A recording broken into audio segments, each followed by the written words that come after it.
आज के इस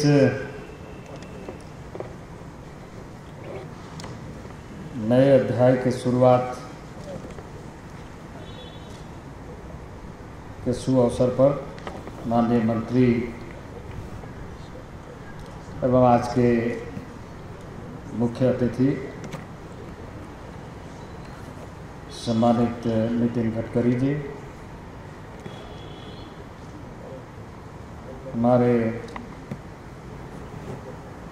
माननीय राज्य मंत्री प्रताप चंद्र सारंगी जी,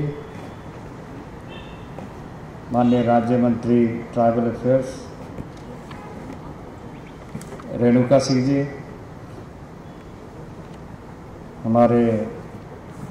KBIC के chairman VK Saxena ji, tribal affairs के सेक्रेटरी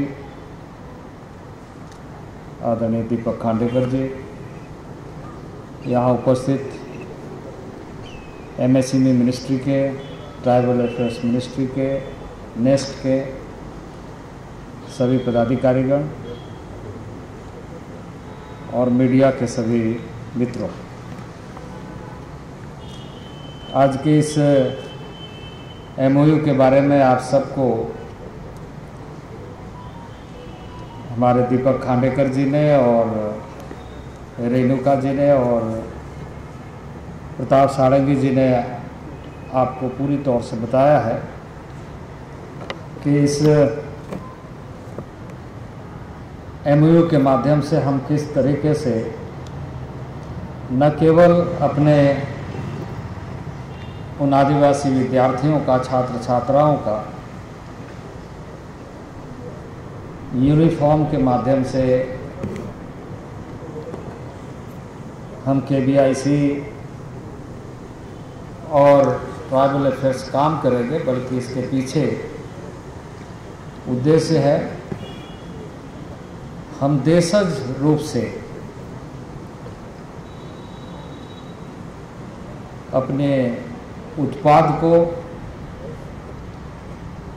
अपने उपज को और अपने इस तरह के संभावनाओं को और अधिक प्रोत्साहन कैसे देंगे, ताकि हम आने वाले दिनों में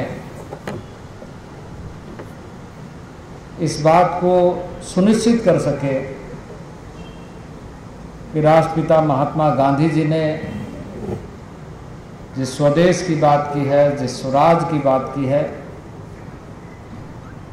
और इस समय आत्मनिर्भर भारत के माध्यम से माननीय प्रधानमंत्री जी ने संकल्प लिया है और MSME के नेतृत्वकर्ता माननीय मंत्री नितिन गडकरी जी ने जो ऐसे KBIC के कार्यक्रमों को गतिशील बनाते हुए उद्यमिता का विकास और भारत के करोड़ों करोड़ ऐसे लोगों को रोजगार के साथ जोड़ना और आत्मनिर्भरशील बनाना, इस संकल्प को, इस उद्देश्य को हम कैसे पूरा कर सके, इसके पीछे का हेतु यह है। यह समझौता या MOU न केवल उन विद्यार्थियों के लिए है, बल्कि यह MOU नए अध्याय की शुरुआत है कि जनजातीय क्षेत्रों में हम उद्यमिता का विकास करें, रोजगार के साथ जोड़ें, आत्मनिर्भरता बढ़ाएं, अपने और अपनों का आवश्यकता को पूरा करते हुए नए बाजार का निर्माण करें और उसके माध्यम से इतना हम अपने आप को सशक्त बनाएं ताकि हम अपनी भूमिका अंतर्राष्ट्रीय बाजार के लिए भी सुनिश्चित करें। मैं समझता हूं कि पहली बार ऐसा हो रहा है कि आदरणीय नितिन गडकरी जी के नेतृत्व में शोध पर, खोज पर, रिसर्च पर केबीआईसी को कैसे आगे बढ़ाया जाए। और अभी मैं चर्चा कर रहा था कि ये जो पेंट यहाँ डिस्प्ले में रखे गए, ये काउडांग बेस्ड पेंट है, जिसमें किसी तरह का कोई भी केमिकल का प्रभाव जो पेंट के बाद होता है वो नहीं है, और इसे घर घर तक पहुंचाया जा सकता है। सुदूरवर्ती क्षेत्र में वैसे लोगों को उद्यमिता के साथ जोड़ा जा सकता है कि वो अपने ग्रामीण क्षेत्रों के और बाजार की आवश्यकता को भी पूरा कर सके। तो इसी ढंग से बहुत सारी चीज़ों में इस समय मैं कहूँगा कि एमएसएमई का कार्य माननीय मंत्री नितिन गडकरी जी जो संभाल रहे हैं, अभूतपूर्व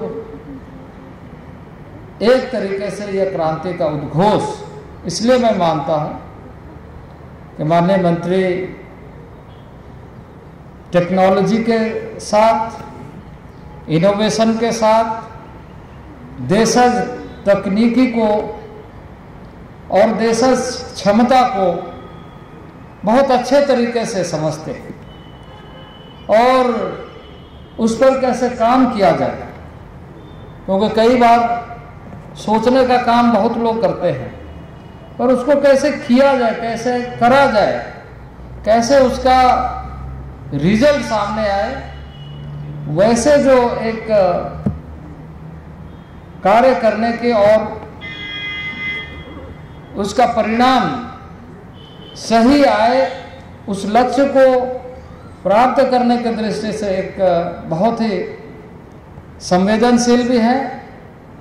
और बहुत ही ऊर्जा के साथ काम करने वाले मंत्री भी हैं। और मुझे इस बात की प्रसन्नता है कि हम आज एमएसएमई और हमारा ट्राइबल अफेयर्स, हमारा जो national scheduled tribe finance development corporation है, उसके माध्यम से यह एमओयू कर रहे हैं, जहां दोनों बातों को ध्यान में रखते हुए कि हम ट्राइबल एरिया में उद्यमिता पर और बेहतर तरीके से कैसे कार्यक्रम को सुदृढ़ बना सके, रोजगार परक बनाए और आत्मनिर्भरशील बने। केबीआईसी, ट्राइफेड और इस तरह की कई संस्थाएं हैं जिनको आज आगे बढ़ाने की आवश्यकता है और इसमें काम करने वाले लोगों को इस बात का ध्यान रखते हुए कि ये जो कार्यक्रम है ये किसी कोई एक योजना नहीं कि हम कोई स्कीम है को एक दायित्व के नाते पूरा कर रहे हैं, बल्कि एक संवेदनशीलता है। इस कार्यक्रम के माध्यम से हम नए भारत को गढ़ने के लिए अपनी भूमिका सुनिश्चित कर रहे हैं। नए भारत को बनाने के लिए जो भूमिका हमारे अंदर दायित्व के नाते मिला है वो एक बात है, लेकिन हमारी इच्छा और रुचि, हमारी जो क्रियाशीलता है वो उसमें ज़्यादा भूमिका निभाता है कि हम कितना एग्रेसिवली चीज़ों को सेल्फ इंटरेस्ट से कर रहे हैं। हमारे यहाँ बड़ी संख्या में सेल्फ हेल्प ग्रुप है, बड़ी संख्या में tribal federation, tribal cooperative society है। उन सारे सोसाइटी को, सारे फेडरेशन को, सारे सेल्फ हेल्प ग्रुप को गतिशील बनाने का दायित्व ऐसे संस्थाओं के ऊपर में ज़्यादा है और इसलिए इसमें काम करने वाले जो संस्था के लोग हैं, इसे ज़्यादा ध्यान रखना पड़े। और मुझे बेहद खुशी है कि इस क्षेत्र में आज बहुत ज़्यादा कहने का आवश्यकता नहीं है, पर हमें यहाँ बैठ कर के आनंद आ रहा है कि हम बसंत की प्रतीक्षा में शरद का मौसम का आनंद ले रहे हैं। अब बसंत आने वाला है, तो बसंत में लोग बसंत ऋतु को सबसे बेहतर ऋतु मानते हैं, लेकिन शरद का भी अपना आनंद है। तो हम लोगों को यहाँ बैठने में अच्छा लग रहा है, लेकिन ज़्यादा कहने की आवश्यकता नहीं। आवश्यकता इस बात की है कि हम ऐसे अभियानों को और गतिशील कैसे बनाएं। मैं इस अवसर पर निश्चित रूप से कहूँगा कि हमारा मंत्रालय एक जो अपने मंत्रालय के अधीन विविध कार्यक्रमों को कैसे किया जाए और उसके लिए कार्यक्रम चलाता है, जिसमें चाहे वो हेल्थ हो, एजुकेशन हो, एम्प्लॉयमेंट जनरेशन हो, या ऐसे जो गैप्स है उसके ऊपर मैं काम करता हूँ। लेकिन 74-75 से लेकर अभी तक जो हमारे कार्यक्रम बने, उस कार्यक्रम में एक अद्भुत व्यवस्था प्लानिंग का, जिसके माध्यम से इसके अलावे 41 मंत्रालय जिसे एसटीसी के रूप में, एसटी कंपोनेंट के रूप में कर्णांकित राशि का व्यय करता है। ये एसटी कंपोनेंट के नाम से लगभग 45,000 करोड़ विभिन्न विभागों के माध्यम से काम किया जाता है। और उसमें ऐसे मंत्रालय एमएसएमई हो या अन्य कई मंत्रालय हैं जिसमें इस तरह की राशि कर्णांकित रहती है। इन राशियों का उपयोग और बेहतर ढंग से, प्रभावी ढंग से हम कैसे करें। जैसे यदि हम ये जो एक महत्वाकांक्षी परियोजना या स्कीम के रूप में पीएमईजीपी का प्रोग्राम है, प्रधानमंत्री एम्प्लॉयमेंट जनरेशन प्रोग्राम है, इसमें लगभग यदि हम इस पार्ट को देखें तो लगभग जो एसटीसी कंपोनेंट है, जो बजट में कर्णांकित है, वो पिछले वर्ष में 480 करोड़ रुपया इस कर्णांकित राशि था। अभी हम लोगों ने एक प्रयत्न किया है कि इसके पहले यह दायित्व प्लानिंग कमीशन संभालता था, जो अब नीति आयोग, और नीति आयोग अब ट्राइबल अफेयर्स मिनिस्ट्री को ही यह नीतिगत निर्णय के माध्यम से कि ट्राइबल अफेयर्स मिनिस्ट्री इन सारे जो 45,000 करोड़ के राशि का किस तरीके से क्रियान्वयन हो रहा है, किस तरीके से उपयोग हो रहा है और उसका लाभ किस तरीके से मिल पा रहा है, उसका आकलन समय समय पर करे। और इसके माध्यम से हम लोगों ने एक पूरा मैनेजमेंट सिस्टम डेवलप किया है, और उसमें आप डेटा के माध्यम से 74-75 से लेकर के यदि लंबे कालखंड तक का अनुभव को देखें तो वो अच्छा नहीं रहा। लेकिन मुझे इस बात की प्रसन्नता है कि माननीय प्रधानमंत्री नरेंद्र भाई मोदी के नेतृत्व में अब नए तरीके से इन सारे योजनाओं को ध्यान में रखते हुए एक एसटीसी मॉनिटरिंग सेल के माध्यम से पूरा डेटा मैनेजमेंट कि किस मिनिस्ट्री में किस तरीके से बजटीय उपबंध के अनुसार कार्यक्रमों का उपयोग किया जा रहा है, क्रियान्वयन किया जा रहा है, उसका आउटकम क्या आ रहा है, डेटा मैनेजमेंट के माध्यम से हम यह सुनिश्चित करें। और आपको खुशी होगी कि हमारा मंत्रालय इन सारे कार्यक्रमों को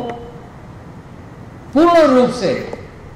यदि आप अभी भी आप हमारे मंत्रालय के वेबसाइट को, पोर्टल को देखें तो उसमें आपको दिखेगा कि किस मंत्रालय किस कार्यक्रम को किस योजना के तहत कितने दिनों में किस प्रकार से कहां तक पहुंचा है। तो ये सारी चीज़ों को हमने रिफ्लेक्ट करने का कोशिश किया ताकि वो जो कर्णांकित राशि है उसमें से हम अधिकांश लाभ हम मंत्रालयों के साथ मिल करके जनजातीय क्षेत्र, जनजातीय परिवार और जनजातीय कार्यक्रमों को सफल बनाने के लिए सही ढंग से लागू कर सकें। आज़ादी के दशक से लेकर के लंबे कालखंड तक जनजातीय विकास की अवधारणा पर चर्चा भी हुई है, कार्यक्रम भी बने हैं, लेकिन आज भी हम इस बात को कहते हैं कि हम वहाँ तक नहीं पहुँचे। ये जो एक संकल्प है, उस संकल्प को पूरा करने के लिए जो इस समय मैं समझता हूँ कि देश के यशस्वी प्रधानमंत्री नरेंद्र भाई मोदी के नेतृत्व में आगे बढ़ रहा है, और जिस ढंग से आज हम एमएसएमई मिनिस्ट्री के माननीय नितिन गडकरी जी के नेतृत्व में इस नया अध्याय प्रारंभ कर रहे हैं, आने वाले दिनों में ऐसे कार्यक्रमों को संयुक्त रूप से बेहतर और प्रभावी ढंग से रोजगार परक बनाकर हम आत्मनिर्भर भारत बनाने का जो संकल्प है उसे पूरा कर सकेंगे। इन्हीं शब्दों के साथ आज इस एमओयू के लिए मैं आप सबको बहुत बहुत बधाई देता हूँ। बहुत बहुत धन्यवाद।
Download Tarang online radio app from Google Play Store.